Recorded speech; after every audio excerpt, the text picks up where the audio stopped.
Hello, my friends. Just when I thought things couldn't get any worse for the Russian army, they managed to surprise me again. This time, they launched one of the largest convoy attacks of the year in the same direction, near Vladimirovka and Shakhove, where they had already lost over 50 vehicles in just the past 3 weeks. In this latest assault alone, the Russians deployed around 20 armored vehicles, including tanks, BMPs, and MTLBs. Their goal? To break through Ukrainian defenses. The result? Another catastrophic failure. Let's take a look at where this all happened. On this interactive military map, you can see the red zone littered with destroyed Russian vehicles. The Russians seem obsessed with these few villages, like moths drawn to a flame, attacking the same narrow corridor over and over again. Despite countless losses, they continue sending new convoys, hoping for a miracle. But what they find each time is not victory.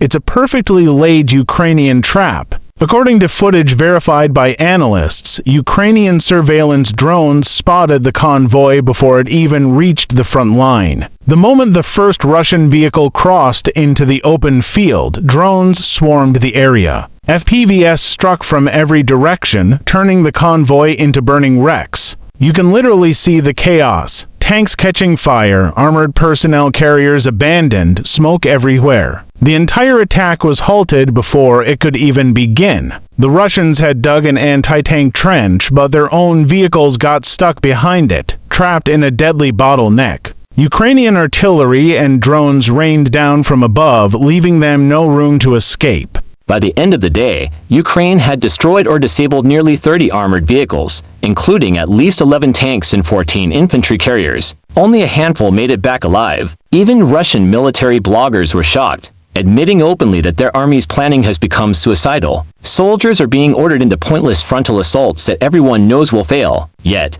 command keeps sending them in, wave after wave, for no tactical gain. This isn't strategy, it's madness. As one analyst said, it's the definition of insanity, doing the same thing again and again, expecting a different result. Meanwhile, Ukrainian drone units like the Azov Corps and the 33rd Mechanized Brigade continue to dominate the skies. Their drones now operate far behind Russian lines, hunting convoys, command posts, and artillery. The battlefield is literally crowded with drones, a level of aerial control we've never seen before. Even Russia's attempts to push toward Pokrovsk and Rodinsky have failed. Ukrainian forces counterattack swiftly, retaking lost ground. HIMARS and M270 launchers are now being used not just on logistics hubs but directly against advancing Russian armor. And beyond the front lines, Ukraine continues its deep strikes inside Russia, targeting radar stations, refineries, and military bases. Each night brings new explosions across Russian territory. Economically, the pressure is mounting too. Following fresh U.S. sanctions on Rosneft and Lukoil, Russian oil stocks have plunged nearly 25%, forcing even India to reconsider its long-term contracts.